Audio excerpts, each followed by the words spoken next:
bueno, dentro de las actividades para conmemorar el Día Internacional para la Eliminación de la Violencia en contra de las Mujeres, el área de enlace de género de la Rectoría del Campus Guanajuato ha organizado los conversatorios titulados Violencia Digital, Estrategias de Cuidado y Resistencias Feministas. En nombre de la doctora Teresita de Jesús Rendón Huerta Barrera, les damos la más cordial bienvenida a estos 3 conversatorios que estaremos compartiendo con ustedes esta semana y que tienen los siguientes títulos y las ponentes que nos van a estar acompañando. El día de hoy, nuestro conversatorio es el de violencia contra las mujeres en medios de comunicación y plataformas digitales, que nos acompañan y le doy la bienvenida. En un momento más la presentarán con su reseña de vida a la doctora Aimee Vega Montiel. Muchas gracias por participar.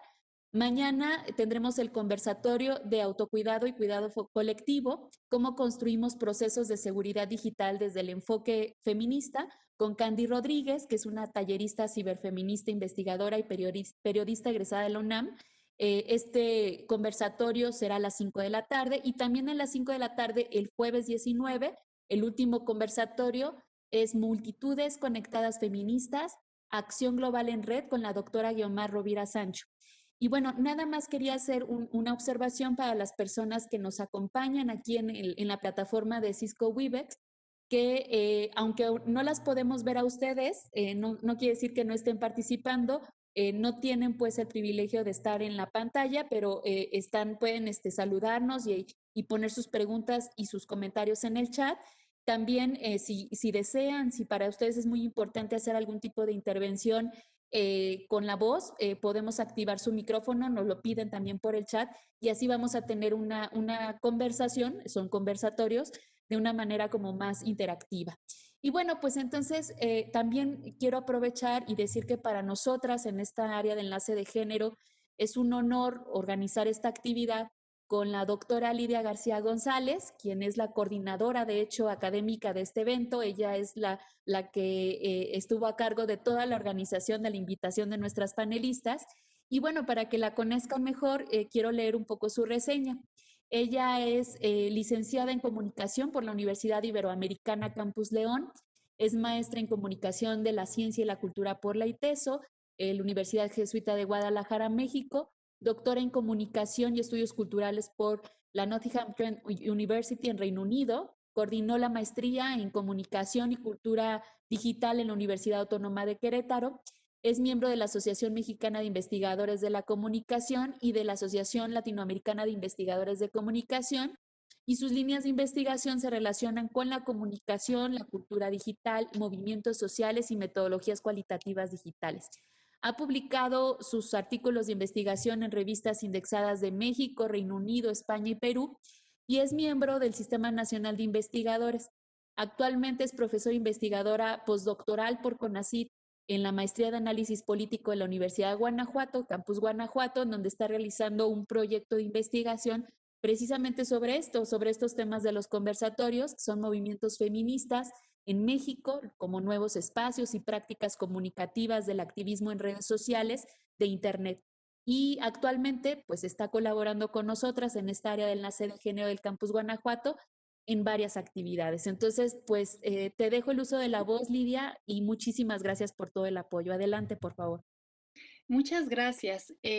Este día, martes 17 de noviembre, comenzaremos con el conversatorio de la doctora Aimee Vega Montiel, que tiene como título Violencia contra las mujeres en medios de comunicación y plataformas digitales.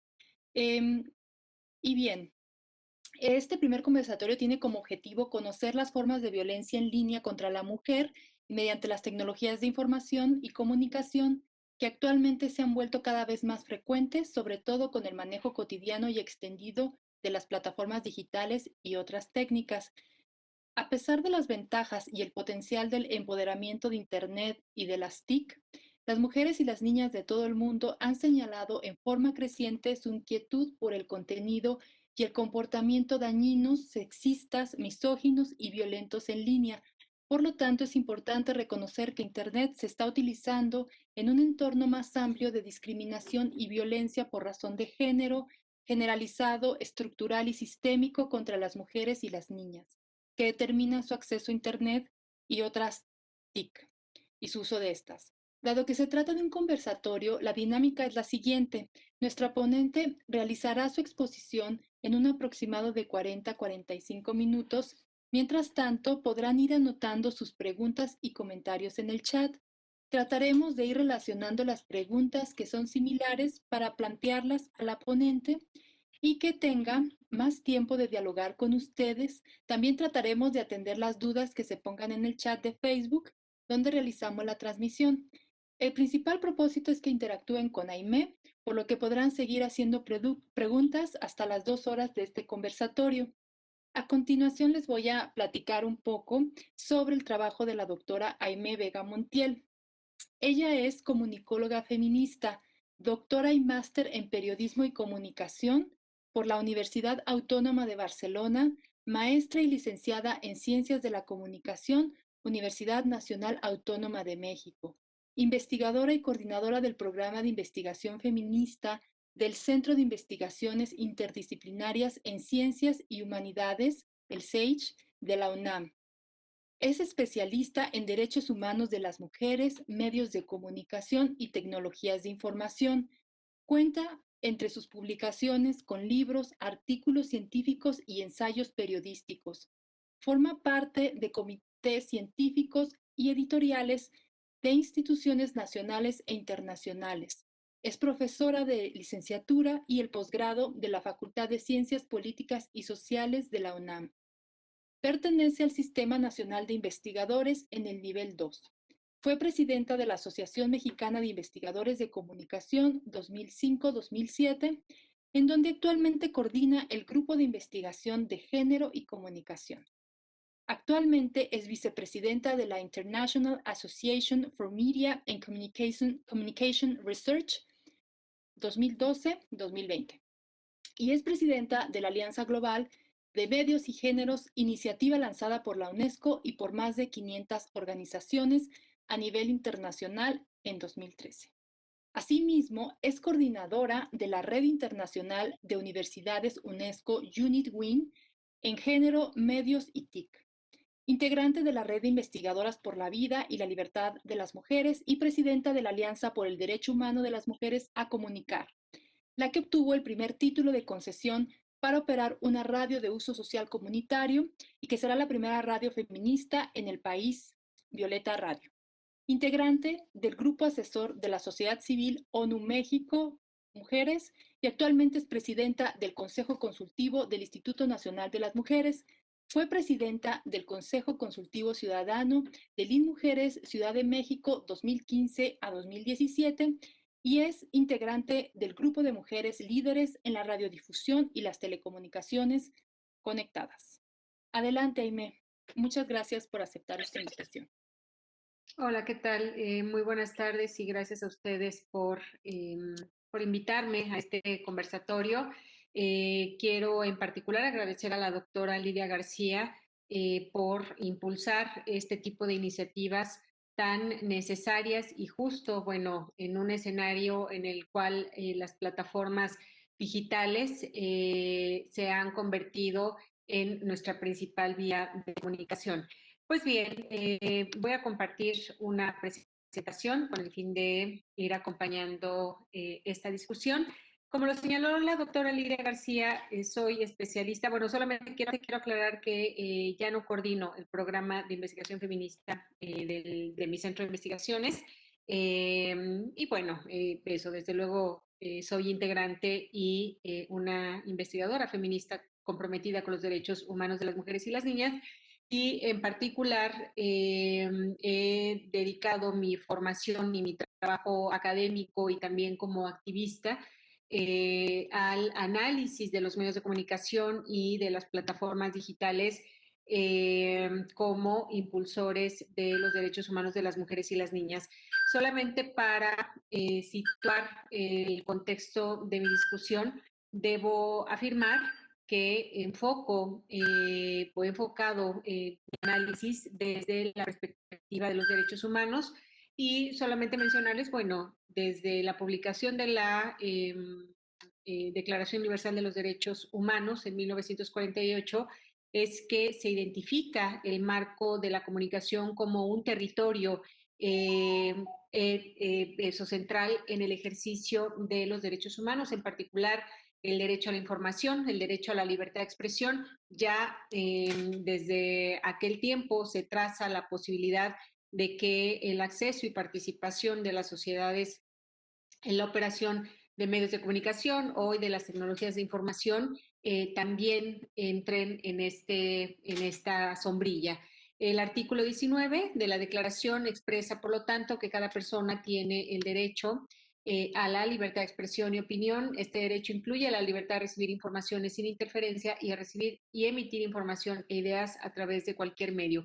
Este es el primer antecedente y vamos a ver que en el año de 1980 la UNESCO publica el informe McBride, que ya elabora una conceptualización sobre el derecho humano a comunicar.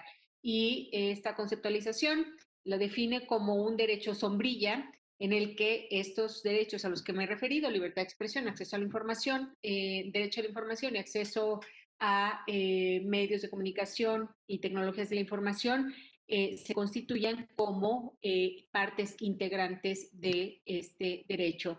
Ahora, esto solamente como parte, digamos, del contexto.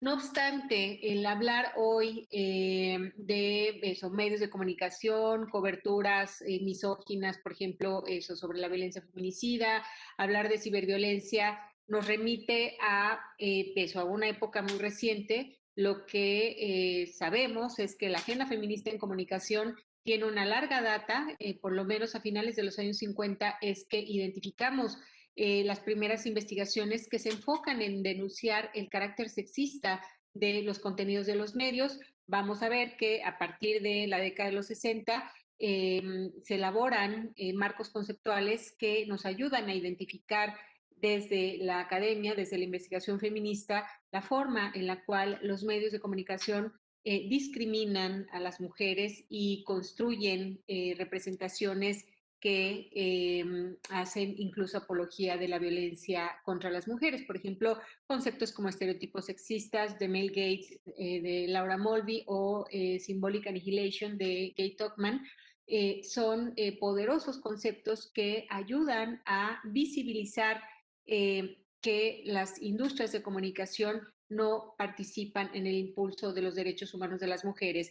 A partir de la década de los 70, y durante los 80 hay un auge muy importante en los estudios de audiencia y recepción con un enfoque feminista que apuntan a identificar las formas en las cuales las audiencias femeninas se relacionan con los medios de comunicación en el marco de sus vidas cotidianas, en particular la Escuela de Birmingham, en eso que es, digamos, el estandarte de los estudios culturales, impulsa con los trabajos de autoras como Yen Ang y Dorothy Hobson investigaciones muy importantes que ayudan también a desestereotipar la visión que teníamos acerca de la capacidad de interpretación de las audiencias femeninas, insisto, de la relación de las mujeres con los medios de comunicación en el marco de su vida cotidiana y bueno, y privilegiando metodologías de tipo cualitativo.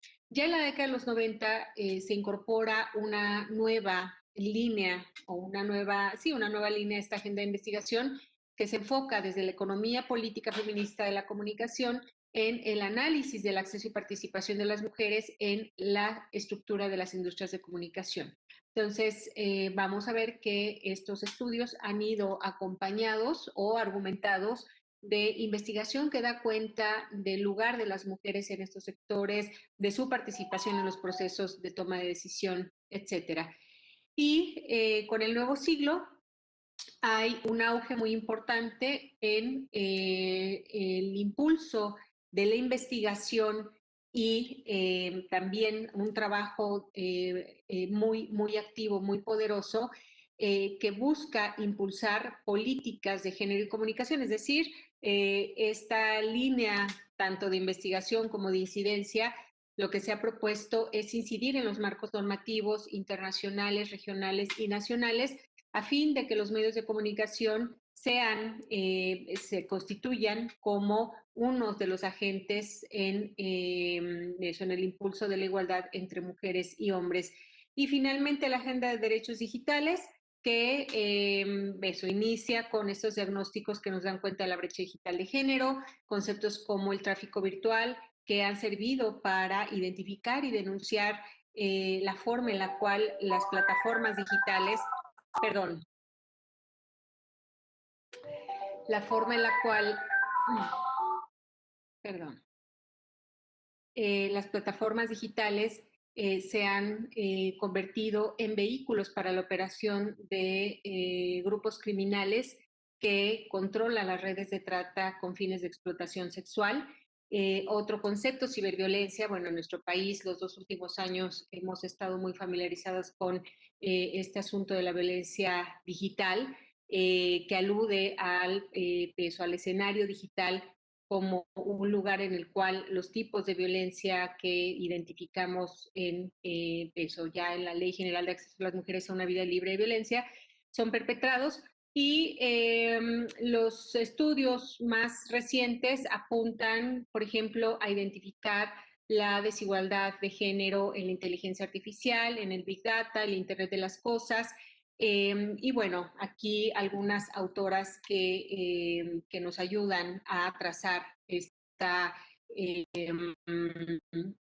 genealogía de la Agenda de Género y Comunicación. Debo decir que no obstante se tratan de líneas de investigación que tienen una aparición y un auge en ciertos momentos de la historia. Se trata de líneas de investigación vigentes, y la vigencia de nuestras líneas de investigación tienen que ver también con el hecho de que se registran pocos avances en materia de derechos, y a esto voy con el siguiente punto. Este trabajo que hemos hecho desde la academia tiene una doble intencionalidad. Por un lado, el contribuir al desarrollo de la investigación y de los estudios de las teorías de comunicación, y por otro lado, incidir en el territorio político con el fin de contribuir a mejorar las condiciones de vida de las mujeres y las niñas. Entonces, vamos a ver que en 1975, en ocasión de la primera Conferencia Mundial de la Mujer, que tuvo lugar, por cierto, en nuestro país, es la primera Conferencia Mundial de la ONU, ya feministas de la academia, de los medios de comunicación, periodistas, llegan a esta primera conferencia con una agenda, y lo que buscan es lograr que el sistema de Naciones Unidas y los estados parte, entre los cuales se encuentra México, llamen a la responsabilidad que tienen estos sectores en el impulso de los derechos humanos de las mujeres y las niñas. ¿Cuál es su argumento para hacer esta solicitud? Pues justamente los diagnósticos con los que se cuentan ya desde finales de la década de los 50, que insistimos, dan cuenta del carácter sexista de los contenidos, pero también de la marginación de las mujeres en las estructuras de los medios de comunicación. Y finalmente logramos en 1995, en la publicación de la Plataforma de Acción de Beijing, que constituye la hoja de ruta para la política de igualdad de género en todos nuestros países. Esta plataforma reconoce e incluye 12 áreas estratégicas vinculadas con los derechos humanos de las mujeres, como son educación, salud, trabajo, y una de ellas, denominada sección J, capítulo J o área de preocupación J, justamente lleva por título Mujeres y medios de difusión. ¿Qué es lo que se logra en este capítulo? Enlistar una serie de recomendaciones dirigidas, ojo, a los industriales de los medios de comunicación y ya de las nuevas tecnologías, que en el 95 ya eso se proyectaban como un sector con mucho poder, pero también a estados parte, ya lo dije, México, pero también en algunos casos a universidades, y también a organizaciones de la sociedad civil, y también a sindicatos de mujeres trabajadoras en los medios de comunicación, a impulsar medidas que en su conjunto eliminen la discriminación de género prevaleciente en los medios de comunicación y en el sector de las nuevas tecnologías, a promover imágenes equilibradas y no estereotipadas de las mujeres en los contenidos de los medios de comunicación y a garantizar el acceso y participación de las mujeres en las industrias de comunicación con la garantía plena de sus derechos laborales y en particular la llegada de mujeres a los puestos de toma de decisión. Esta plataforma es evaluada cada 5 años. En el marco de las Naciones Unidas, hacemos una evaluación de cada una de las 12 secciones. ¿Qué sucede con el paso del tiempo de estas revisiones? Que de las 12 áreas estratégicas de Beijing, la que menos avances registra es justamente la vinculada con este capítulo J. Y la causa tiene que ver principalmente con la resistencia de los industriales de estos medios de comunicación y hoy de las empresas de nuevas tecnologías a impulsar las recomendaciones que están contenidas en la plataforma. Por esta razón, la UNESCO lanza en el año de 2013 la Alianza Global de Medios y Género, que es una alianza que agrupa más de 800 organizaciones en la actualidad y lo que buscamos desde la alianza es justamente impulsar la igualdad de género en y a través de los medios de comunicación y las nuevas tecnologías y nuestros principales esfuerzos se han enfocado en el impulso de políticas y mecanismos a nivel internacional. ¿Por qué ha sido importante para la agenda feminista enfocar sus esfuerzos en los medios de comunicación y las nuevas tecnologías? Porque tienen un papel central en la construcción social de las relaciones de género, es decir, los medios de comunicación y las plataformas digitales constituyen al lado de instituciones como la familia, como la escuela, el grupo de pares, una institución muy poderosa que contribuye a construir imaginarios, creencias, discursos acerca de lo que significa ser mujer, de lo que significa ser hombre en la sociedad y de las relaciones entre ambos. También porque todos estos diagnósticos nos han permitido corroborar que los medios son un obstáculo para la realización de los derechos humanos de las mujeres, como lo vamos a ver a continuación, y en última instancia, porque como nos lo dicen Caroline Byerly y Karen Ross, dos investigadoras de larga data en la agenda de género y comunicación, estos sectores constituyen el brazo cultural del patriarcado en el que se manifiestan los poderes político y económico. Entonces, en este marco, yo, pues desde que inicié mi responsabilidad como investigadora en la UNAM, desde principios del año 2006, lo que me propuse fue elaborar investigaciones diagnósticas que me permitieran ir dando cuenta de la desigualdad entre mujeres y hombres, de la discriminación de género y de la violencia contra las mujeres en las distintas dimensiones de las que les he hablado, es decir, contenidos, audiencias, participación, acceso y participación de las mujeres en la estructura de los medios y en particular en los puestos de toma de decisión, diseño de políticas de igualdad de género para medios de comunicación y nuevas tecnologías. Y los esfuerzos más recientes incluyen o apuntan ahora al ámbito de la educación. Buscamos incidir en las currículas de las facultades de periodismo y comunicación, justamente, bueno, con el argumento de que en nuestras facultades formamos a quienes en un futuro van a producir estos contenidos que son consumidos cotidianamente por las audiencias a través de medios y plataformas digitales. En ese sentido, entonces, es que yo defiendo la importancia de desarrollar una perspectiva holística, una mirada integral sobre los procesos sociales, como es este caso, ¿no? Y porque eso nos permite entender cada dimensión en lo particular, en lo individual, pero como parte de un proceso complejo más amplio. Y por otro lado, también para mí ha sido importante entender la importancia política de la investigación cuantitativa. No obstante, a mí en lo particular me gusta mucho más la metodología cualitativa.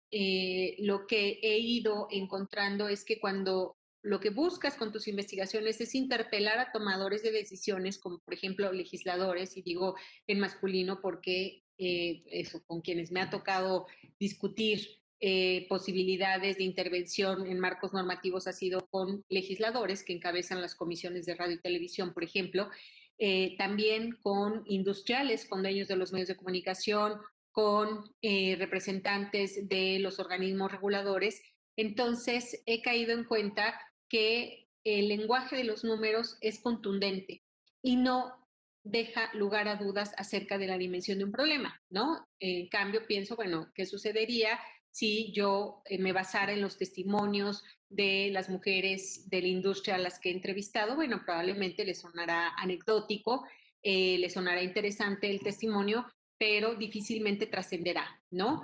Entonces, eso para mí ha sido fundamental. Y bueno, aquí parte del mapa que les he comentado, ¿no? Inicio con esta investigación, que es de la que les voy a hablar ahora, que apunta a identificar la representación de la violencia contra las mujeres y las niñas en la agenda de los medios de comunicación, hoy ya en las plataformas digitales. En segundo lugar, me fui a trabajar con audiencias, con grupos sociales, para identificar si los medios de comunicación influyen en la representación que las personas, que los grupos sociales nos hacemos de la violencia contra las mujeres y las niñas. Y si existe esa influencia, en qué medida eso participa en nuestras definiciones, en nuestras propias definiciones sobre lo que es la violencia de género. En tercer lugar, y esta es la investigación que más trabajo nos ha costado, debido a la falta de transparencia en eso, la información disponible, es que apuntamos a identificar dónde están, quiénes son y cuántas son las mujeres en las industrias de comunicación. Analizamos más de 5,000 medios de comunicación y fue sin duda un ejercicio maravilloso que después derivó en nuestra observación en la relación de las mujeres con el poder, en el caso particular de aquellas que logran llegar a los puestos de toma de decisión. Después nos fuimos a la dimensión de las políticas de género y comunicación. Ahí nos fuimos a analizar, bueno, existen políticas internas, qué es lo que hay. Existen de parte de los sindicatos de trabajadoras, trabajadores de medios de comunicación, intenciones por impulsar mecanismos que en estos sectores favorezcan la igualdad de género. Y finalmente, bueno, pues todo esto me dio insumos para presentar en el marco de la reforma de telecomunicaciones y radiodifusión una propuesta dirigida a transversalizar esta ley con perspectiva de género y logramos eso, avances significativos con la aprobación de 9 artículos que impulsan la igualdad de género en distintas materias. Ok, esta investigación sobre la representación de la violencia contra las mujeres y las niñas en los medios de comunicación tuvo como marco la primera investigación diagnóstica sobre violencia feminicida en la República Mexicana que encabezó Marcela Lagarde, una antropóloga feminista de la UNAM y quien fue legisladora en ese periodo, entre 2003 y 2006. Entonces, lo que se propuso la doctora Lagarde fue para poder impulsar la Ley General de Acceso a las Mujeres a una Vida Libre de Violencia, primero elaborar un diagnóstico para mostrar justamente las dimensiones de la violencia feminicida y de otros tipos de violencia contra las mujeres en el país. Entonces, pues eso, tuve la fortuna de sumarme a este enorme equipo de investigación y es un equipo que se dio a la tarea de contar el número de mujeres y niñas víctimas de muerte violenta y o de asesinato en los 6 años previos a la publicación de esta investigación, es decir, entre 99 y 2005. Estos informes, o más bien estos datos, la construcción de estos datos se basó en los informes oficiales de las fiscalías estatales, de la Fiscalía General de la República, y lo que encontramos es una terrible opacidad. En muchos casos las fiscalías ni siquiera desagregaban los datos de las víctimas por sexo, es decir, no se sabía si eran mujeres, si eran hombres. En otros casos, por ejemplo, no se sabían las causas de la muerte violenta de la mujer y en los casos en donde se identificaba la causa de la muerte, los accidentes domésticos aparecían como la primera causa. Y entonces habían 2 tipos de accidentes que se reportaban, uno, el caerse por las escaleras y otro, que explotara la olla express. Entonces, yo recuerdo en aquel tiempo la doctora Marcela Lagarde nos decía que si nos guiábamos por lo que establecían esos reportes, pudimos haber llegado a la conclusión de que pues las mujeres somos torpes para conducirnos en el espacio doméstico, cuando en realidad lo que subyace a la muerte violenta de una mujer en el espacio doméstico es la violencia de género por parte de sus parejas. Otra dimensión de esta investigación, y todo esto lo voy contando porque tiene que ver con mi investigación y tiene que ver con los 20 que el feminismo ha permitido que me caigan a lo largo de mi vida académica. Y otra dimensión fue la jurídica, y en esa línea la tarea consistió en identificar en los códigos penales la existencia o no del feminicidio como delito, ¿no? Y entonces, pues nos encontramos con que ningún código penal identificaba el feminicidio como delito, pero por ejemplo, el del Estado de México penalizaba robarse una vaca. Entonces, este ejemplo lo llevamos recurrentemente a este tipo de conversatorios porque es importantísimo entender que si las mujeres no existen como sujeto político en los marcos normativos, en los marcos legales, es imposible acceder a la justicia. Y por eso insistimos tanto, y aquí pongo una nota al pie de página, no al borrado de las mujeres de los marcos normativos. De verdad que tiene implicaciones fundamentales. Insisto, tiene que ver con la posibilidad de que las víctimas y o sus familias accedan a la justicia.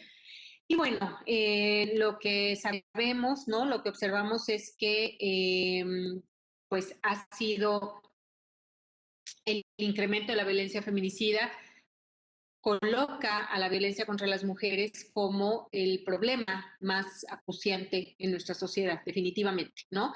Y mientras no se elimine la violencia contra las mujeres, mientras no sea eliminada la violencia feminicida, será imposible hablar de una sociedad pacífica.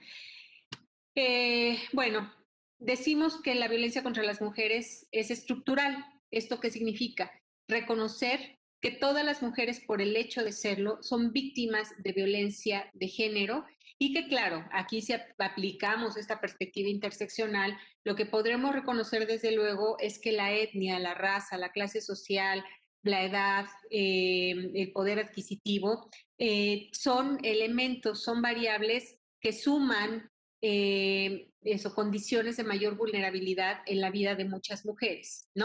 Entonces, aquí marco en amarillo cómo Centroamérica, es decir, El Salvador, Guatemala y Honduras, constituyen la zona más peligrosa para las mujeres en el mundo, ¿no? Justamente una zona donde hay altos índices de pobreza, una alta composición de población indígena. Pero también en países ricos, por ejemplo, Suecia, que es uno de los países con mayores índices de desarrollo humano, muestra también números muy elevados de violencia contra las mujeres por parte de sus parejas en el espacio doméstico, lo mismo España, ¿no? Y además, por ejemplo, en el caso de España, lo que señalan son las feministas es que hay un subregistro muy preocupante que nos indica que solamente el 10% de las víctimas denuncia, y esto porque no confían en las autoridades. Entonces, la principal emergencia, y eso es justo lo que da origen a la Ley General de Acceso a las Mujeres a una Vida Libre de Violencia, la principal emergencia para el feminismo ha sido tutelar el derecho humano de las mujeres a la vida y a la libertad,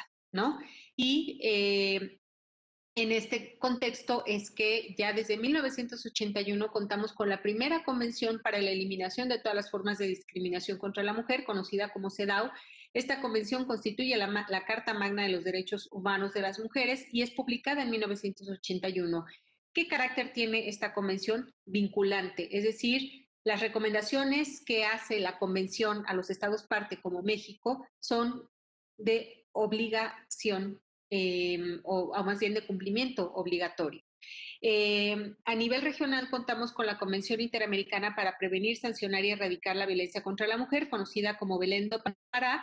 Esta fue publicada en 1994, y lo que nos ofrecen ambas convenciones es una conceptualización de los tipos de violencia contra las mujeres. Esta conceptualización tiene como base el trabajo que las académicas feministas hacen en las universidades, y entonces la Ley General Mexicana, publicada en el año de 2007, abreva de esas conceptualizaciones y nos ofrece una tipología extraordinaria que identifica tipos y modalidades de violencia contra las mujeres. Los tipos, nos dice la ley, refieren a las formas en las cuales las violencias contra las mujeres son perpetradas: violencia física, psicológica, sexual, económica, patrimonial y feminicida.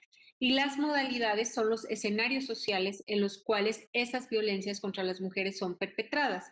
Entonces se reconoce la violencia familiar, la violencia laboral y docente, la violencia comunitaria y la violencia institucional. Recientemente, hace 15 días, el Senado de la República aprobó un dictamen que apunta a reformar esta ley para que sean reconocidas como modalidades la violencia mediática y la violencia digital. Es decir, que se busca con este reconocimiento que los medios de comunicación y las plataformas digitales sean reconocidos como espacios en los cuales los tipos de violencia enlistados aquí son perpetrados y hacer que los medios apunten con soluciones. Ahora, no obstante, lo que vamos a ver es que ya desde la publicación de la CEDAW contamos con recomendaciones generales vinculadas al quehacer de medios de comunicación, ¿no?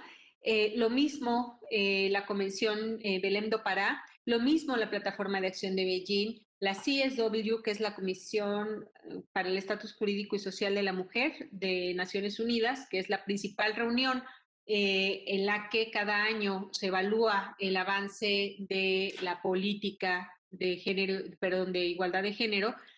La CSW ha destinado 2 reuniones a analizar y apuntar recomendaciones a medios de comunicación y plataformas digitales.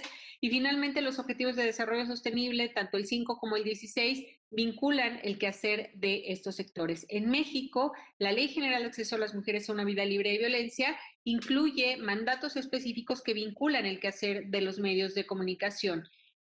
Ok, y bueno, aquí, digamos, a quien le interese puede ver, hay un marco normativo muy robusto.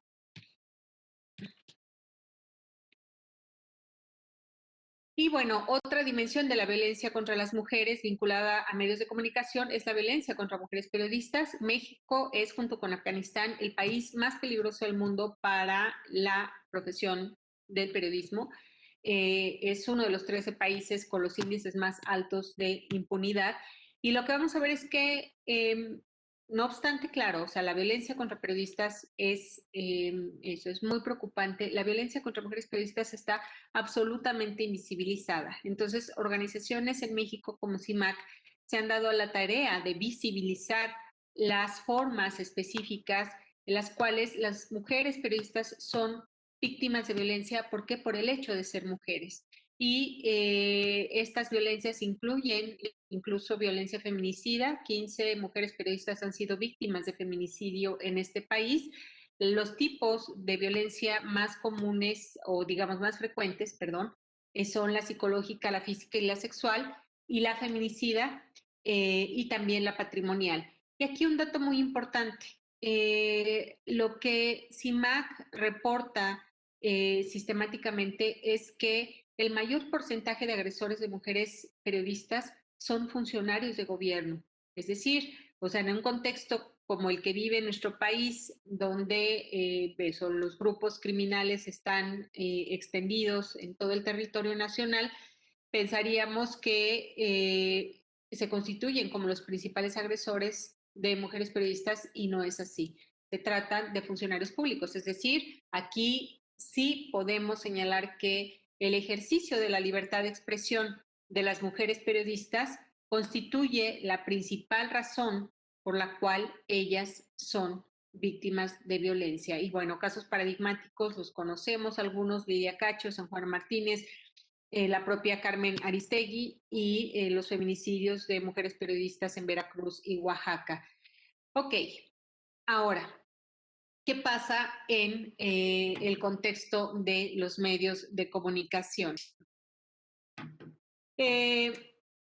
Guiada por esta pregunta, ¿cuál es la representación de la violencia contra las mujeres y las niñas en la agenda de los medios de comunicación en México? Entonces, es que hicimos esta investigación enorme que incluyó el análisis de la programación, 504 horas de programación televisiva, 504 horas de programación radiofónica, porque dado que hicimos un estudio de agenda mediática, lo que nos propusimos fue revisar la agenda programática de toda una semana completa, ¿no? De 6 de la mañana a 11 de la noche, de lunes a domingo, de las 5 estaciones y los 5 canales de mayor cobertura y rating en el país.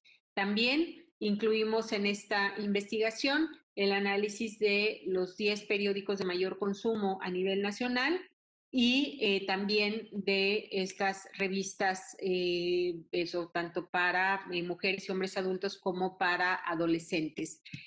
Ok, el resultado global nos indica que en una semana son reproducidos alrededor estos tipos y modalidades de violencia contra las mujeres son reproducidos en un promedio de 10,000 veces en solo estos medios de comunicación. Y el caso de la prensa es de llamar la atención. Ahora les explicaré por qué. Bueno, en el caso de la televisión, todos los formatos reproducen estereotipos sexistas, hacen apología de la violencia contra las mujeres. Es el caso de las telenovelas, por ejemplo, donde la violencia misógina es naturalizada, es decir, se le representa como parte normal de las relaciones entre mujeres y hombres, ¿no? Los tipos más comunes de violencia en las telenovelas son la psicológica, sexual y feminicida en los ámbitos familiar y laboral. Este es un dato importante. A la violencia contra las mujeres se le representa como un problema del orden doméstico. Nunca se hace alusión en estos programas a la responsabilidad del Estado, al papel de las fiscalías, nunca se apunta a la práctica de los propios agresores, sino que suele haber una revictimización de los personajes femeninos que son víctimas de violencia. ¿Cuáles son estas formas naturalizadas que vemos en el discurso de las telenovelas? La celotipia, el desamor, las amenazas, el acoso sexual, las violaciones y los asesinatos. Y vamos a ver que aun cuando existen programas que se promueven como impulsores de una conciencia sobre la violencia contra las mujeres, en realidad lo que hacen y continúan haciendo es apología de estas violencias, como son Lo que callamos las mujeres, La Rosa de Guadalupe, programas en los cuales se da un tratamiento estereotipado de los casos de violencia contra las mujeres. La publicidad es otro formato. Históricamente, la publicidad ha sido uno de los vehículos más poderosos para la reproducción de estereotipos sexistas y 3 son los más habituales. Representar a las mujeres como objetos sexuales, como madresposas, como consumistas, y los tipos de violencia más frecuentes en la publicidad son la sexual, la física, la simbólica y la psicológica. Los programas de revista y de concurso, nos referimos a estos programas matutinos, igualmente promueven estereotipos sexistas que colocan a las mujeres como objetos sexuales, como chismosas, que por cierto estamos con un grupo de posgrado releyendo Los cautiverios de las mujeres de Marcela Lagarde y justo tiene un apartado sobre las mujeres y el chisme muy interesante. Las mujeres como consumistas, y ojo, esto lo pongo con asterisco, los medios de comunicación o digamos el neoliberalismo es muy hábil en adoptar el lenguaje feminista y edulcorarlo, ¿no? Y eso debemos sospechar, ser sospechosas, porque cuando eso sucede, lo que busca el neoliberalismo a través de empresas, por ejemplo, de comunicación, es vaciar de densidad política el lenguaje y la agenda feminista. Entonces, hoy nos disfrazan el empoderamiento de las mujeres con eso, con imágenes de mujeres que basan su empoderamiento en su belleza física y en su capacidad de consumo para comprarse todas esas bolsas, hacerse todas esas cirugías que les permitan cumplir con el mandato patriarcal de la madre esposa y cumplir con el sueño del matrimonio. Las noticias han sido uno de los territorios de la desigualdad y la discriminación de las mujeres. Históricamente, bueno, contamos con el GMMP, que es el Global Media Monitoring Project, que es un proyecto que se hace justamente a partir de la publicación de la Plataforma de Acción de Beijing desde 1995 y que cada 5 años analiza la representación de las mujeres en las noticias en el mundo, ¿no? Ahorita justamente en estos meses se llevó a cabo el proyecto global de monitoreo de medios correspondiente a 2020, que es un estudio que incluye a más de 100 países y que nos va mostrando pues que las mujeres no son interesantes, no son importantes como fuente de información para los medios como la prensa, ¿no? Eso, su representación como fuentes informativas no llega más del 24%.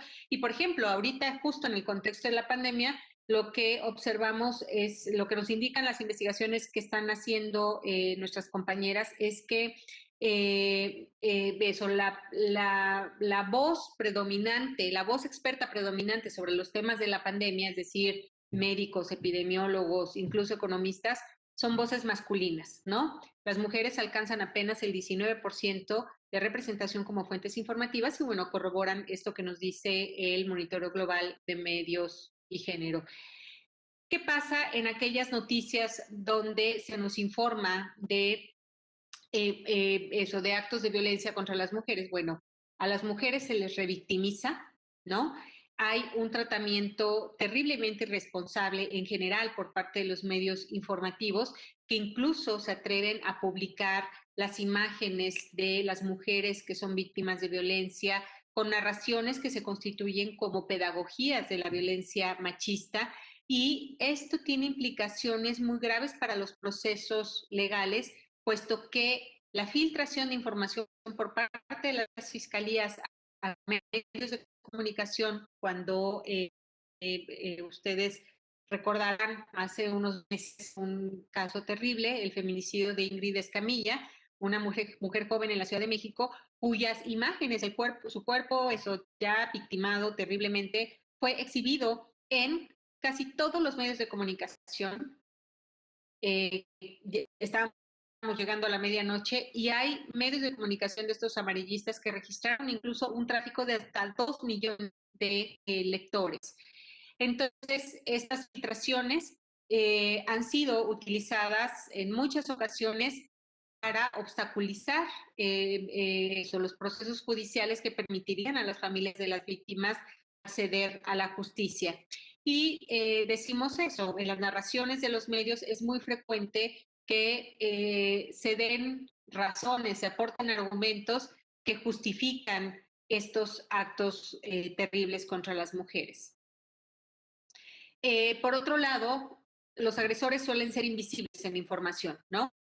Y digo, ¿qué ejemplo tenemos en este país tan terrible como es esta frase de las muertas de Juárez, ¿no? Las muertas de Juárez nos indica eso, que las mujeres morimos por generación espontánea y no porque existe un marco estructural que permite que las mujeres sean víctimas de violencia. Y también, bueno, en los pocos casos en los cuales los agresores son identificados, se les identifica como desviados sociales, como sujetos excepcionales, como sujetos que actúan bajo los influjos de drogas, de alcohol, que están fuera de sí, cuando en realidad la violencia contra las mujeres forma parte de esta cultura androcéntrica de sometimiento de las mujeres en la sociedad. Entonces, pareciera eso, que solamente agresores son sujetos excepcionales cuando están en muchos lados. Y se les justifica señalando que los hombres que atentan contra la vida de una mujer es porque fueron víctimas de su seducción, ¿no? De su poder de seducción. Las caricaturas también son otro escenario de la violencia de género. Las series, y aquí también volvemos a la ética de la sospecha, ¿no? Series como Sex and the City, ahora yo sé que están viendo Emily in Paris, ¿no? Que son series muy atractivas visualmente, con guiones muy dinámicos, pero que si les rascamos tantito, pues no estamos muy lejos de La Rosa de Guadalupe, porque es eso, lo que vamos a observar es que es la misma explotación sexual de los personajes. Son personajes construidos desde una perspectiva heterosexual que no desestabiliza el poder, personajes eso, cuyo empoderamiento basan en el consumo de moda y eso, en toda la industria, en el consumo de todos los productos de belleza para alcanzar el sueño del matrimonio. Y, por ejemplo, incluso series que nos representan a la diversidad sexual, como es el caso de The L Word, ¿no? Que es una serie que supuestamente representa al mundo lésbico, pues lo mismo, o sea, presenta personajes que están retratados desde una mirada heteronormada, ¿no? Como nos decía Laura Mulvey de Male Gaze, o sea, la mirada masculina, esta mirada que está tras el lente de la cámara y que retrata de forma estereotipada a las mujeres. Y bueno, ahora lo estamos viendo con el mercado trans, cómo hay una proliferación de youtubers, de personajes trans en las televisiones, etcétera, pero de nueva cuenta, o sea, no hay una visibilidad de su agenda política, no hay una visibilidad de sus derechos humanos, sino se les representa como un producto de consumo. Y aquí, bueno, recordemos en los años 90 tuvimos esto de los hombres metrosexuales, ¿no? Que nos aclaraban todo el tiempo los medios de comunicación y todo el tiempo toda esta industria de la belleza. Ojo, ser metrosexual no es ser homosexual, ¿no? Es reconocer que tú como hombre también te puedes cuidar y puedes ser también súper guapo, ¿no? Entonces, claro, aquí el punto es que volvemos a uno de los elementos que a mí me importa mucho destacar en mi trabajo y es no se trata solamente de explotar un mercado, no es solamente esa la intención de estas industrias, sino de desarticular a un movimiento político. Entonces, ha sido claro, digo, histórico. Y bueno, Canal 11, que por cierto, ahora en estos días ha estado movimentado, pues cambió. Desafortunadamente esto desde hace varios años cambió su lógica programática para dirigirla a, a un modelo comercial y vemos, bueno, eso, Canal 11 dejó de ser hace muchos años y estos hechos recientes, pues desafortunadamente, eso nos dejan ver que no hay una, no hay una intención por asegurar que los medios públicos, que este medio público en particular promueva la igualdad entre mujeres y hombres. El caso de la radio, lo que me interesa destacar es la programación musical. Toda nuestra programación musical, todo esto que consumimos, empezando por el reggaetón, son pedagogías de la violencia machista, el rap, la música ranchera, la música grupera. Y bueno, digo, basta leer desde los títulos de las canciones, hacer un análisis del discurso de sus contenidos para identificar cómo la industria cultural de la música también es un vehículo muy poderoso para la reproducción de la violencia contra las mujeres y las niñas. De la prensa, lo que me interesa destacar es esto. Yo mostraba en estos números totales un dato y es que en una semana identificamos 4.050 anuncios clasificados en estas secciones de anuncios de periódicos como La Prensa, El Universal, El Gráfico, Reforma y Excelsior, que promueven a redes de trata con fines de explotación sexual. Y aquí están los anuncios, algunos de los anuncios que identificamos. En su momento, este dato fue compartido con legisladoras y se hizo un llamado desde la Cámara de Diputados a estos periódicos para que no, para que evitaran el comercializar estos espacios entre redes de trata con fines de explotación sexual, puesto que se trata de un negocio criminal. Y el caso de las revistas también es otro. Lo que vamos a observar, yo siempre digo que esta investigación me generó muchos malestares mentales y uno es la esquizofrenia, porque después de leer las revistas, de revisar las revistas para mujeres adultas y luego las revistas para hombres, nos encontramos no solo con mundos distintos, sino con mundos absolutamente opuestos, ¿no? Mientras que las revistas para mujeres desde la infancia, ¿no?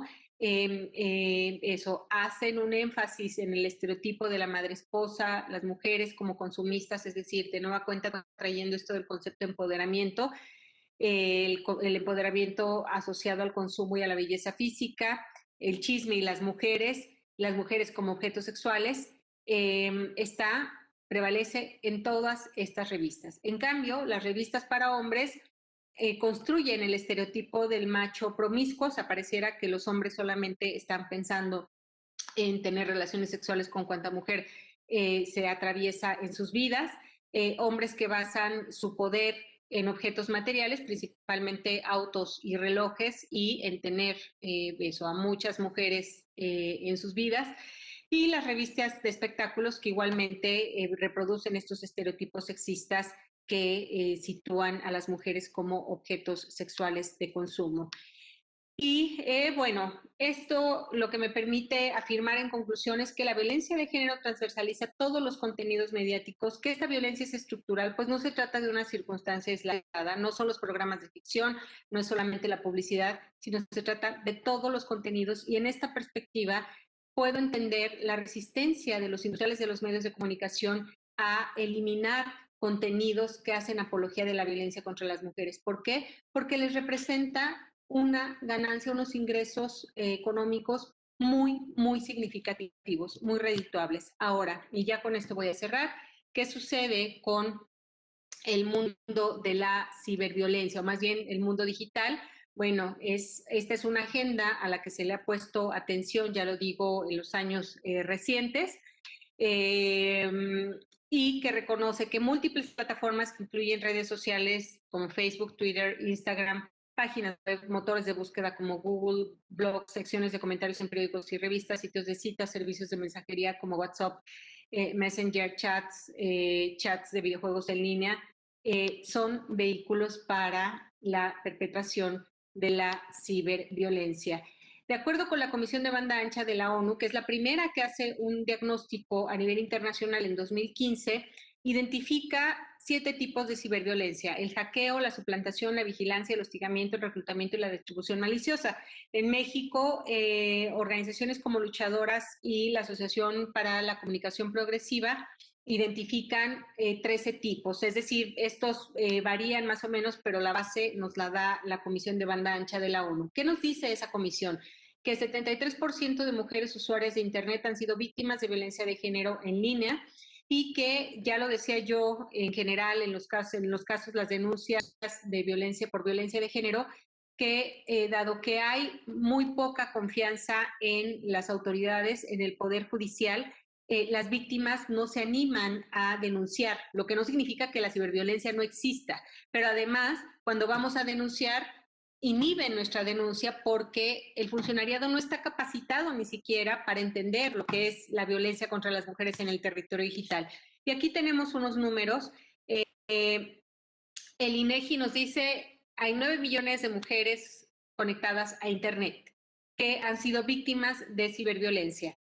Nosotros tuvimos en México la primera ola del Me Too, que fue mi primer acoso en el 2016, donde más de 100,000 usuarias en Twitter compartieron su primera experiencia como víctimas de violencia sexual. Posteriormente, en 2019, tuvimos la segunda ola del Me Too, el Me Too MX, y en 10 días registramos más de 400,000 tweets provenientes de más de 200,000 cuentas, y ojo, muchas de las cuales no eran cuentas que denunciaban agresores, sino eran cuentas que revictimizaban a las víctimas que habían denunciado. Entonces, aquí lo paradójico es que mientras las redes sociales han sido un vehículo para la denuncia y el empoderamiento colectivo, también lo han sido para la revictimización y la reproducción de los tipos de violencia de género identificados décadas atrás por el feminismo. Y bueno, y todo esto se ha agudizado con la pandemia del COVID. Ya no me voy a tener aquí, pero creo que en los comentarios podemos conversar sobre ello. Muchas gracias. Muchas gracias, Aime. Pues bueno, estamos abiertos a las preguntas. Tenemos preguntas por aquí. Berenice Castillo pregunta, ¿no existe alguna ley o algo que prohíba este tipo de situaciones de violencia en la televisión?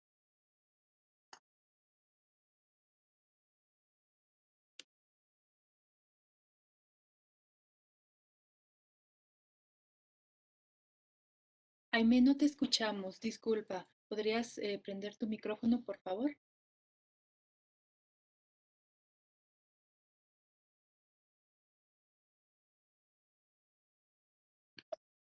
Ay, perdón. Ok, yo estaba hablando sola. Muchas gracias. Mencionaba que sí, que hay un marco normativo robusto. La propia Ley General de Acceso a las Mujeres a una Vida Libre de Violencia da facultades a la Secretaría de Gobernación para que monitoree a los medios de comunicación. Pero, bueno, lo que logramos recientemente con el Senado puede ser un parteaguas en este camino. Debo decir que desde el 2006, desde la publicación de la Ley General de Acceso a las Mujeres a una Vida Libre de Violencia, intentamos introducir la violencia mediática como modalidad. En ese momento no fue posible y lo intentamos en posteriores legislaturas y finalmente en esta, y en particular quiero reconocer a la Comisión de Igualdad de Género encabezada por la senadora Malú Micher del Senado de la República, abrió la puerta para esta posibilidad. Y entonces la violencia mediática, si es aprobado este dictamen por la Cámara de Diputados, muy pronto figurará como una de las modalidades de la violencia contra las mujeres y será posible, esperemos, que los medios de comunicación asuman su responsabilidad. Cuando hablo de asumir responsabilidad, lo que intento decir también es que no nos interesa una mirada punitivista, o sea, no es el castigo, pensamos, la solución para llamar a estos industriales a su responsabilidad. Pero sí, y hemos hecho muchos intentos, uno de los más recientes fue a finales del año pasado, lograr que más de 100 medios de comunicación en México firmaran el Pacto para la Eliminación de la Violencia contra las Mujeres y las Niñas en medios de comunicación y plataformas digitales, y la firma de este pacto es una invitación en realidad para que promuevan cambios desde dentro. Y algo que les hemos mostrado, porque hemos estado trabajando a partir de este pacto con varios medios de comunicación que lo signaron, lo que les vamos mostrando es que no se trata de, o sea, algo que les preocupa a los medios es, ¿me va a costar dinero? ¿Cuánto me va a costar? Y lo que les decimos, no, o sea, todos los insumos que están enlistados en este pacto ya existen, los hemos construido, o sea, desde manuales de estilo, este,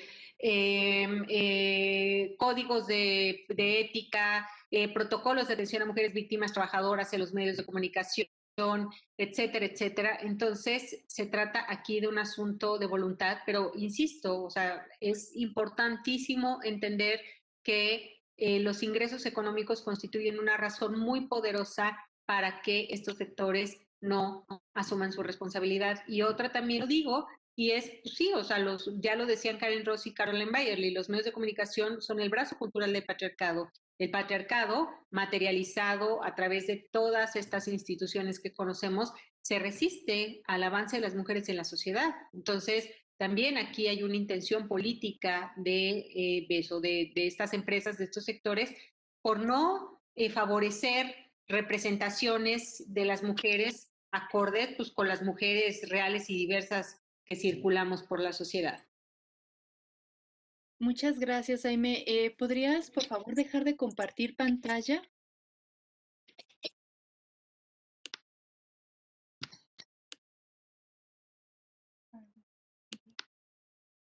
Listo.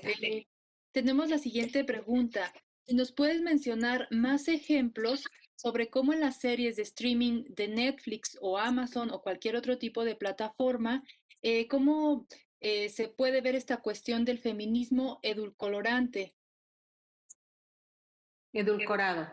Y eso del feminismo edulcorado es un concepto de nuestra maestra Amelia Valcárcel. El edulcoramiento, Marcela Lagarde también lo ha adoptado y yo también. Entonces, vuelvo al punto. Sex and the City, por ejemplo, ¿no? Que es una serie que ha registrado, es una de las series que han registrado una de las mayores audiencias en todo el mundo y es una serie que justamente se maneja con los conceptos del feminismo. O sea, los personajes hablan eso, ¿no? Del poder de las mujeres, del empoderamiento, de la autonomía, de la independencia.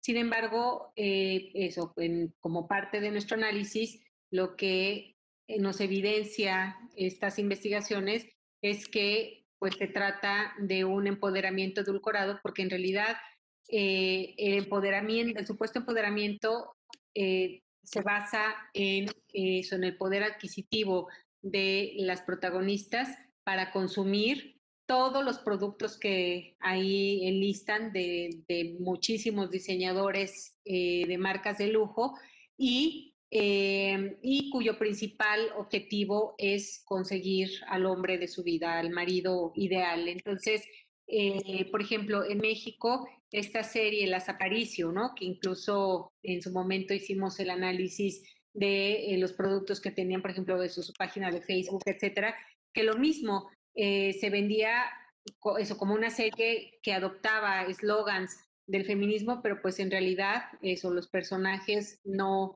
desestabilizaban a este poder machista. Y recientemente, les digo, esta serie Emily in Paris, que eso, que representa, sí, a mujeres con alguna, digamos, con mujeres profesionistas, con eso, capacidades desarrolladas, pero cuyos objetivos siguen apuntando a aquellos que nos traza la ilustración en el siglo XVIII y que son eso, ¿no? El matrimonio, la belleza, la pureza y el matrimonio. Entonces, creo eso, hay muchos ejemplos contemporáneos, películas, pues eso, o sea, todos los productos que consumimos cotidianamente, los productos culturales, tienen este sello androcéntrico. Muy bien, Aime, tenemos una pregunta de Brenda Victoria y nos dice, ¿cómo se puede reducir la violencia digital de género y promoción de un acceso a las redes sociales sin violencia? Bueno, a ver, es una muy buena pregunta y yo te diría, no es a través de una acción, o sea, justo cuando yo pongo énfasis en la mirada integral sobre los problemas, eso también apunta a que debemos desarrollar una mirada integral sobre las soluciones, es decir, no solamente apuntar a una dimensión. Entonces, se requieren, o digamos, algunas de las medidas que ayudarían a mitigar esta violencia digital tienen que ver con, bueno, eso, hacer digamos, extender esta cultura del respeto a los derechos humanos de las mujeres entre personas usuarias de redes digitales, a las empresas que operan estas plataformas digitales, les hemos solicitado y han ido respondiendo paulatinamente eso, muchos mejores candados de seguridad para mujeres usuarias, también el facilitar los procesos de denuncia de cuentas de agresores y de su bajada, de su cancelación con la celeridad que se requiere de las autoridades judiciales. Lo que se requiere también es que haya una policía cibernética capacitada, un ministerio público capacitado que entienda de qué trata la violencia digital cuando se va a denunciar ahí, aunque ojo, debo decirlo que yo en lo personal y eso, mi postura es la de muchos colectivos, incluida la organización Artículo 19, la Organización de Derechos Digitales R3D, la Organización de Derechos Digitales de las Mujeres Luchadoras, la de Laboratorio Feminista de Derechos Digitales, es que esta mirada punitivista nos hace mucho daño porque si lo que se quería, y voy a meterme ahí al territorio de lo que se denomina ley Olimpia, que no es una ley, en realidad se trata de una reforma al Código Penal que busca sancionar la circulación de imágenes íntimas sexuales sin consentimiento. Bueno, ya esa definición tiene muchos problemas, pero si lo que se quería era sancionar eso como delito, ya la propia ley contra la trata nos daba pinzas para sancionarlo. Es decir, no era necesario meterse a hacer una reforma al Código Penal, pero más allá de eso, esta mirada punitiva nos puede hacer mucho daño y se nos puede revertir, porque una ley o más bien eso, una reforma de ese tipo puede favorecer que terminen siendo llevados a la cárcel personas que hagan un uso de otra índole de sus redes sociodigitales y que sean acusados de este delito aunque no lo hubieran cometido. Esto ha sido utilizado en otros países como leyes mordaza y este es el riesgo que corremos en el país. Entonces, pero bueno, digamos, si se aprueba esta reforma federal al Código Penal Federal, Entonces, lo que se requiere pues es la capacitación del sistema de procuración de justicia para que entiendan de qué trata la violencia digital de género y, más importante, que habiliten procesos de acceso a la justicia para víctimas de violencia digital con perspectiva de género.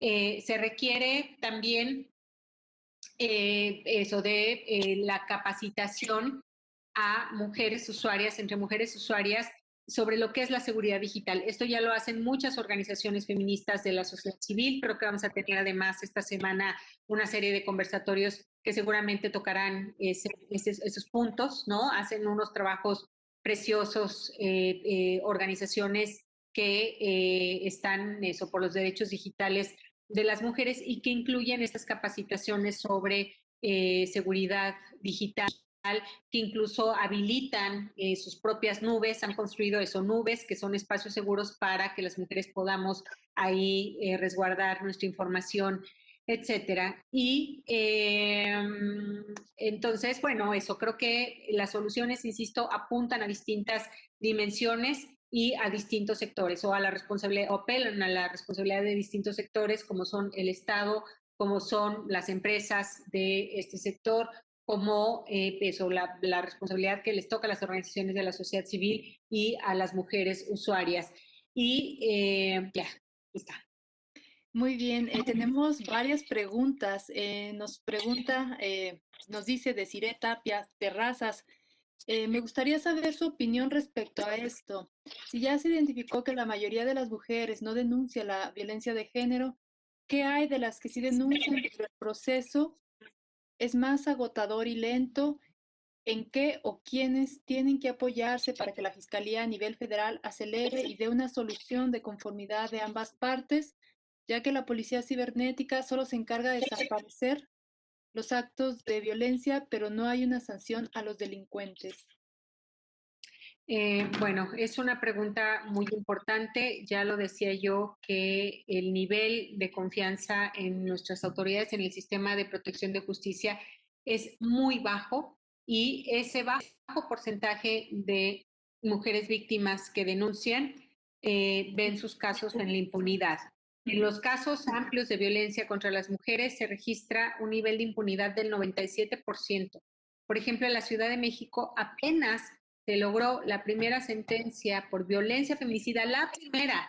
No obstante, existen, supongo que más de 2,000 carpetas de investigación abiertas por violencia feminicida. La primera sentencia y fue por el feminicidio de una estudiante de la UNAM, Leslie Osorio.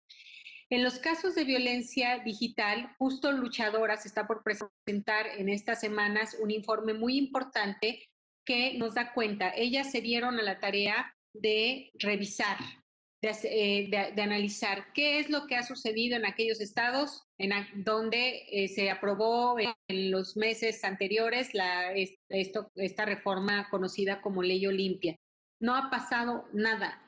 Lo que ellas nos muestran es eso, las carpetas que están en judicialización en realidad son muy pocas, eh, los casos continúan en la impunidad y entonces ese es un dato muy importante porque nos muestra, ojo, de nueva cuenta, el punitivismo, hacer reformas a los códigos penales no es la solución si tú no habilitas que toda la estructura que conforma el Poder Judicial vaya de la mano con esos cambios que tú estás proponiendo en los códigos penales. Entonces, claro, o sea, resulta muy popular para un legislador tomar esta iniciativa y levantar la mano y decir este peso, yo soy el paladín o la paladina de la justicia de la ley Olimpia, lo cual me parece bastante irresponsable porque sí, lejos de favorecer el acceso de las víctimas a la justicia, en algunos casos incluso lo está entorpeciendo. Esto, desde luego, y como lo han aclarado muchas abogadas, no significa no reconocer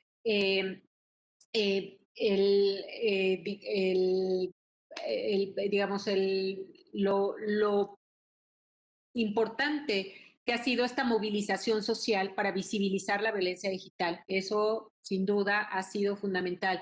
Pero el punto es que ver que la solución es decir que van a llevar a los agresores a los agresores a la cárcel, insisto, en un país donde existe un 97% de impunidad, pues es hasta irresponsable. Y bueno, ahí dejo esta respuesta.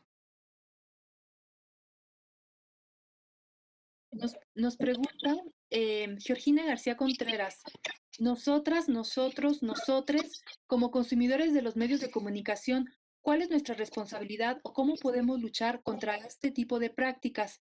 Parece que dejar de consumir no es realmente la solución, pues estos medios siguen adoctrinando y creándose un público. Mira, hay una autora cuyo trabajo es precioso, Nancy Fraser, tiene un pensamiento precioso, brillante, brillante, y veía yo hace poco una conferencia de ella, que por cierto está en línea, y ella decía, y lo vinculo con tu comentario, ella decía, sí, o sea, ella respondería, con base a lo que dice en esa conferencia, que sí, que habría que dejar de consumir. Ella es radical en su posición y dice, la única solución es expulsar al capitalismo de este mundo, porque ha sido y continúa siendo terriblemente destructivo y claro, ok, nosotros podemos decir, no, pero bueno, nosotras somos parte de la sociedad de consumo y estamos construyendo una conciencia sobre, y queremos eso, ser consumidores responsables. Ok, ¿eso qué significaría? Bueno, ser consciente, tomar conciencia, y eso es lo precioso que nos da el feminismo, que nos da herramientas, por ejemplo, para analizar, insisto, la industria musical, ¿no? Yo trabajo con grupos de licenciatura en los que enseño metodologías de investigación en comunicación y enseño metodologías, por ejemplo, para analizar la misoginia en la música. Y entonces son los propios equipos conformados por estudiantes los que llegan a sus propias conclusiones, ¿no? Algunos han decidido apagar completamente que son muchos grupos, al reggaetón, por ejemplo, a Julieta Venegas, por ahí apareció Jimi Hendrix también. Entonces, creo que eso, lo que me parece muy importante como primer paso es tomar conciencia de ello, ¿no? Y bueno, pues asumir la responsabilidad ética que representa el dejar de consumir productos que basen su éxito en la apología de la violencia y la discriminación contra las personas, en este caso particular contra las mujeres, ¿no? Lo mismo es, sí, o sea, dejemos de consumir telenovelas, porque además lo que sabemos, digo, porque la experiencia nos lo muestra, es que desde los consumidores, los y las consumidoras de medios de comunicación y hoy de plataformas digitales, se han promovido cambios muy importantes dentro de esas industrias. Si no, digan ustedes el Me Too lo que hace es denunciar la violencia estructural en la industria del cine. Y díganme ustedes si no, el Me Too paralizó a dicha industria. Entonces, creo que hay que hacerle caso a Nancy Fraser, hay que ir paso por paso y el primero de ellos es tomar conciencia, insisto, de que pues eso no está padre, el consumir productos que basen, insisto, su éxito en la apología de la violencia contra las mujeres. Muchas gracias, Aime. Pregunta Grecia Abigail Chavira. A modo de comentario, nos ha tocado como colectivas feministas que la ley misma, Ley Olimpia, nos ha quedado muy corta para proteger a las mujeres en las redes sociales de Internet. Incluso se ha hablado de lo machistas que pueden resultar las mismas políticas de las aplicaciones que no censuran publicaciones con contenido denigrante para las mujeres. Así es. A ver, aquí hay que hacer una aclaración muy importante. La ley Olimpia, de nuevo esta reforma, solo apunta a un tipo de violencia digital. Yo les dije, la Comisión de Banda Ancha al menos define 7. Luchadoras y APC al menos identifican 13 tipos de ciberviolencia. El enunciado de esta reforma denominada Ley Olimpia solamente sanciona un tipo de violencia digital, que es la circulación de imágenes sexuales sin consentimiento. Y ya les digo, bueno, este concepto de consentimiento le pongo una nota al pie y si alguien me quiere preguntar, se lo digo después. Ahorita, para no desviar la atención, me concentro en terminar de responder. Por lo tanto, o sea, claro que resultará problemático incluso imposible para una mujer víctima, por ejemplo, de suplantación, es decir, o sea, que una persona haga un perfil en tu nombre y empiece a difundirlo, ¿no? eso no está tipificado como delito, eso no quedó en el marco de la ley Olimpia. Entonces, es parte de las advertencias que le hicimos en estas semanas al Senado, ¿no? O sea, ¿de qué estamos hablando? Y yo entiendo también, o sea, aquí no solamente es la expertise, ¿no? O los conocimientos, la experiencia que tenemos o que tienen algunas organizaciones en estos temas, sino también entendemos, pues bueno, aquí hay juegos políticos, ¿no? Entonces, supongo que eso fue un criterio que pesó sobre la decisión de solamente sancionar a través de esta reforma del Código Penal un tipo de violencia digital. Por lo tanto, ya te digo, o sea, ese otro atentado o esa otra violencia digital de la cual fue víctima esta compañera, pues no encontrará acceso a la justicia a través del canal de esta reforma al Código Penal denominada como Ley Olimpia. Muchas gracias, Aime. Tenemos un comentario anónimo que pregunta, ¿qué sistema de apoyo hay sobre la ciberviolencia por parte de las autoridades para mujeres que pasamos por este tipo de situaciones? ¿O es que quedan las denuncias sin resolver? Nos comenta Anónimo, actualmente soy víctima de este tipo de ciberviolencia desde septiembre y aún no he recibido una respuesta por parte de la Fiscalía. La policía cibernética solo se encargó de borrar este tipo de agresiones, pero no se ha dado con el agresor.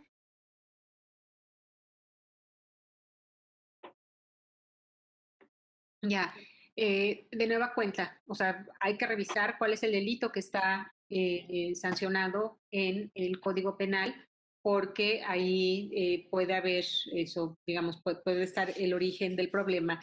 Pero además, algo que, por ejemplo, en estas audiencias con el Senado y previamente con la Cámara de Diputados y previamente con congresos estatales y en foros, etcétera, las propias empresas de comunicación digital como Twitter y Facebook aclaraban es que se rigen por las normas, ellos no se rigen por la norma nacional, ellos se rigen por la norma establecida por sus matrices, o sea, por normas globales, por las normas que establece su matriz que está en Silicon Valley. Entonces, ¿qué es lo que establece su norma? Que estas empresas no podrán entregar los datos de agresores a una autoridad, sino sí, solo sí existe una orden de un juez de control.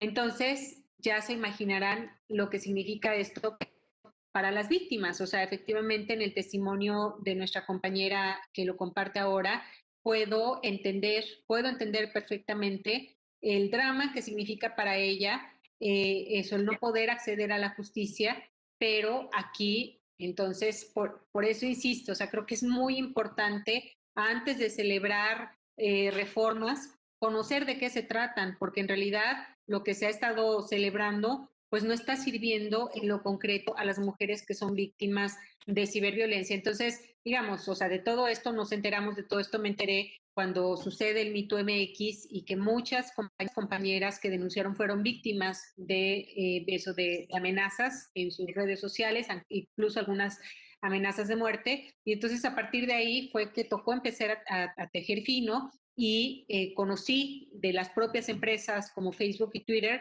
cuáles son sus políticas para entregar los datos relacionados con cuentas de agresores, cuál es el lugar que tiene la Fiscalía en todo este proceso. Y creo que eso es muy importante, o sea, eso sería deseable que lo conocieran al menos los legisladores, que se están, insisto, poniendo una bandera que de verdad es irresponsable porque vuelvo al punto, en lo concreto, las mujeres que somos víctimas de ciberviolencia no estamos viendo eso, una solución a nuestras demandas. Aquí nos comenta el comentario nos dice Anónimo, fue suplantación de persona, se usó su foto, su nombre y su número telefónico en una página de prostitución. Es gravísimo. Y por ejemplo, para los casos de prostitución y de pornografía, la ley de trata, la ley general contra la trata, eso mandata mecanismos que apuntan al poder judicial para atender estos casos. Entonces, bueno, O sea, eso hay organizaciones, hay abogadas especialistas en la ley de trata. Una de ellas es la doctora Teresa Ulloa, tal vez se le puede preguntar si con la ley de trata se tienen pinzas para poder acceder a la justicia. Muchas gracias, Aimee. Tenemos la pregunta de Leslie Ramírez. Nos dice, ¿existe alguna otra ley o reforma que proteja de la violencia digital, además de la Olimpia?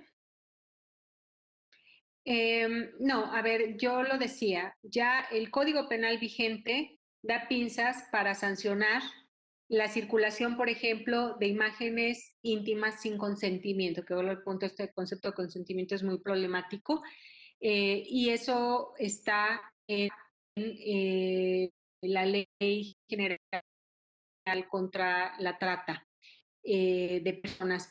Y hay también en este ejercicio revisamos otros marcos jurídicos de carácter civil, por ejemplo, que sancionan las violaciones a la identidad personal, etcétera. Entonces, debo decir eso, hay un marco jurídico robusto que ya de suyo nos daba posibilidades para sancionar penalmente si era lo que se quería. Pero aquí en realidad pues se trató eso de una estrategia política de sumarse, pues eso, algunos puntos de popularidad, pero vuelvo al tema, pues eso, no se les, no, en realidad lo que se aprobó no está sirviendo a las mujeres víctimas. Nos dice Leslie, gracias por esta plática tan interesante y sobre todo por tratar un tema tan importante para la sociedad en general. Los datos son realmente impactantes. La felicito por trabajar en esta investigación. He de decir que es admirable. Tenemos una pregunta más. Tenemos de Luis Manuel Juncos. Dice, gracias por la lúcida exposición de la doctora Aimee. Soy profesor de la Universidad Pedagógica en Morelos y quiero preguntar, doctora, ¿sabe si existe algún colectivo que pueda apoyar en seguimiento a un caso que ya se ha denunciado? Se trata de dar seguimiento a un caso del que tengo conocimiento. ¿Es un caso de qué? ¿De violencia digital? Es toda la información que nos comenta Luis Manuel. Uh-huh. Sí, porque ahí es importante eso, conocer cuál es la naturaleza de la denuncia que existe interpuesta o de este caso, si es que todavía no existe denuncia. Y yo les digo, bueno, están estos 4 colectivos al menos que son Luchadoras, R3D, Laboratorio Feminista de Derechos Digitales y Artículo 19. Muchas gracias, Aimee. Nos pregunta Dorismilda Flores Márquez, ¿cuál era la nota al pie sobre la ley Olimpia? No sobre la ley Olimpia, sino sobre el consentimiento. Y es que, bueno, sobre la ley Olimpia ya aclaré de qué se trata, que es una reforma al Código Penal para sancionar la circulación de imágenes íntimas sexuales sin consentimiento. ¿Cuál es el punto del consentimiento? Es que la noción tradicional que existe en el derecho del consentimiento hace suponer que las mujeres participamos en igualdad de condiciones en nuestras relaciones con los hombres, ¿no? Y entonces el decir consentimiento es, no, esto no es delito porque ella lo permitió. Ok, ¿qué nos hace suponer que el que una mujer asiente o se quede callada significa que está consintiendo? Esa noción o esa mirada elimina o obvia que, insisto, las mujeres no participamos en igualdad de condiciones que los hombres en nuestras relaciones íntimas. Entonces, también sobre eso hicimos advertencias al Senado de la República que eliminara el concepto de consentimiento de la definición de violencia digital, porque ese conceptito ha permitido que muchos agresores queden en la impunidad, porque entonces ellos demuestran que con la palabra, que con el hecho de haber dicho sí, ya una víctima consintió el haber sido víctima de violencia digital y sabemos que no es así. Entonces, esa era mi nota al pie. En el caso de Luis Manuel, Nos comenta que sí, es un caso de ciberviolencia. Ujú. Ok, bueno, ya mencioné las organizaciones, algunas de las organizaciones que trabajan con mujeres víctimas de violencia, luchadoras, R3D. Artículo 19 trabaja cuando se vincula con la violación a la libertad de expresión y en el Laboratorio Feminista de Derechos Digitales de la UNAM, que somos un colectivo de compañeras, acompañamos algunos casos. Muy bien. Una última pregunta. En el contexto de la pandemia, ¿de qué manera se ha modificado este panorama de violencia mediática y de violencia en plataformas digitales? Ok, gracias por la pregunta porque esto me permite abordar esa otra parte que no terminé. Y es que, bueno, pues la emergencia sanitaria originada por la pandemia ha tenido efectos negativos en los derechos humanos de las mujeres en materia de comunicación e información. Algunas de las áreas críticas incluyen, por ejemplo, ya lo decía yo, la invisibilidad en las agendas informativas de voces expertas en temas relacionados con la COVID, tales eso como las voces de científicas, de economistas y de médicas. Un informe publicado recientemente en Estados Unidos nos muestra que del total de expertos en medios informativos en aquel país, solamente el 19% son mujeres. Otra de las dimensiones está relacionada con el riesgo que han enfrentado las mujeres periodistas, quienes han estado en la primera línea de riesgo como reporteras de la pandemia, situación que además se ha visto agudizada por la desacreditación e intimidación que han tenido que enfrentar de actores públicos y privados que se sienten amenazados por su búsqueda de transparencia e información. Y en un foro que organizamos recientemente, la organización CIMAC nos informaba que ha habido un incremento en el despido de mujeres periodistas que rebasa el 30% en diarios de circulación nacional. Ha habido una reducción muy importante de las garantías laborales de las que gozaban las mujeres periodistas con la excusa de que la pandemia ha afectado las ganancias comerciales de estas industrias. No obstante, no han parado de producir ni de vender. Otro tema que es muy importante y muy preocupante es la falta de un enfoque de género en la producción de datos oficiales sobre la COVID. Lo estamos viendo en nuestro país, lo vemos en el mundo, y esto tiene serias implicaciones para los derechos de las mujeres en nuestro acceso a la información. Un ejemplo es el Secretariado Ejecutivo Nacional de Seguridad Pública publica mensualmente el informe sobre los tipos de violencia en la sociedad. Y entonces, no obstante, ya contamos con el Código Penal Federal, contamos con toda una pedagogía en la materia. Este secretariado insiste en continuar clasificando en su mayoría los feminicidios como homicidios dolosos. Esa, por ejemplo, es ilustra esto que señalo yo en la falta de un enfoque de género en la producción de datos oficiales sobre la COVID. También la ciberviolencia, lo hemos visto, ha habido un incremento de las violencias contra mujeres en el ciberespacio y un tema importante o un problema muy importante en este contexto es el incremento del consumo de la pornografía infantil. Ha alcanzado más del 75% en países como España. Eso no significa que en México no lo haya alcanzado, pero el problema es que no hay un monitoreo, o al menos no hay datos oficiales disponibles en los cuales nosotros podríamos basarnos para identificar cómo se manifiesta este problema en nuestro país.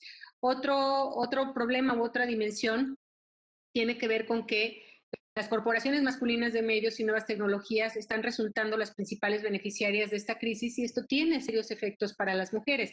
Un ejemplo, Microsoft, el señor Gates, hoy está invirtiendo en el negocio de las vacunas, ¿no? Y hay, pues eso, intereses ahí muy importantes, muy poderosos, que, insisto, tienen serios efectos en la vida de las mujeres. Entonces, lo que ha hecho la pandemia ha sido acelerar el desmantelamiento también de mecanismos, de políticas que tanto trabajo nos ha costado construir a las mujeres para garantizar el derecho de todas a una vida libre de violencia. Y parte de este problema está vinculado también con el recorte presupuestal. Estamos estudiando en estas horas, en estos días, lo que aprobó la Cámara de Diputados la semana pasada, y es realmente, realmente preocupante, porque de lo que estamos hablando aquí es de que el recorte presupuestal pone en riesgo la vida de millones de mujeres y de niñas en nuestro país. Muchas gracias, Aime. Brenda Victoria comenta que muchas gracias, la felicito por su trabajo. ¿Podría decirme respecto al documento de la ONU de violencia, ¿hay algún documento o informe de violencia digital contra mujeres a nivel internacional? Sí, hay muchos y hay uno muy bonito que a ver si me aparece aquí y lo publico, que además es de acceso gratuito. Y aquí está.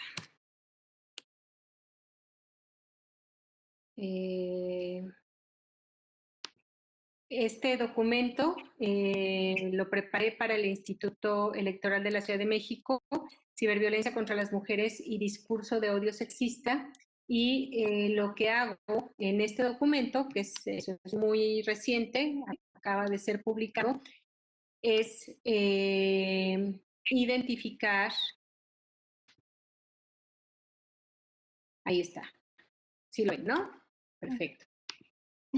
Ciberviolencia contra las mujeres y discurso de odio sexista en la colección Género y Democracia.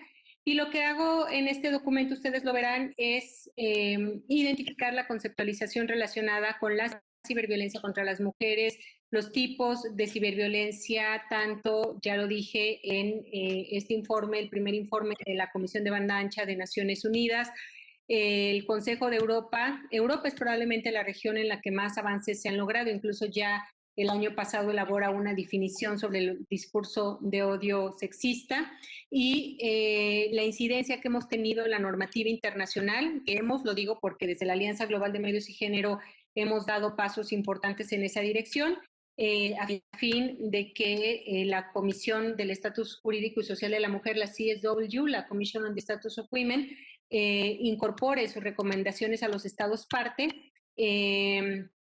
medidas para eliminar la violencia digital contra las mujeres.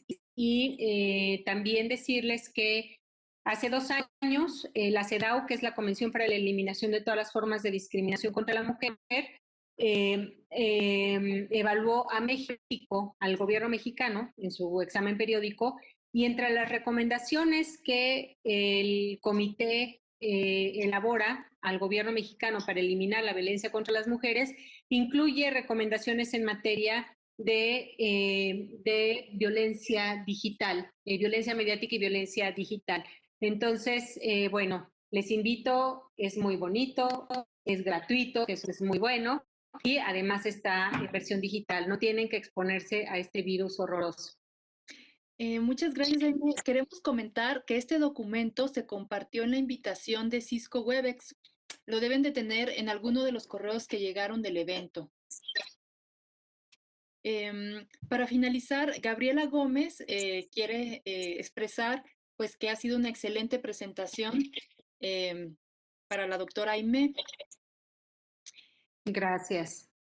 Y bueno, pues queremos agradecer nuevamente a la doctora Aime Vega Montiel por habernos acompañado en este conversatorio sobre violencia digital y queremos también decir a todos los participantes de este conversatorio, les recordamos que mañana miércoles 18 de noviembre a las 5 de la tarde tendremos el conversatorio con Candy Rodríguez, tallerista ciberfeminista, investigadora y periodista egresada de la UNAM, quien nos hablará del autocuidado y cuidado colectivo, cómo construimos procesos de seguridad digital desde un enfoque feminista.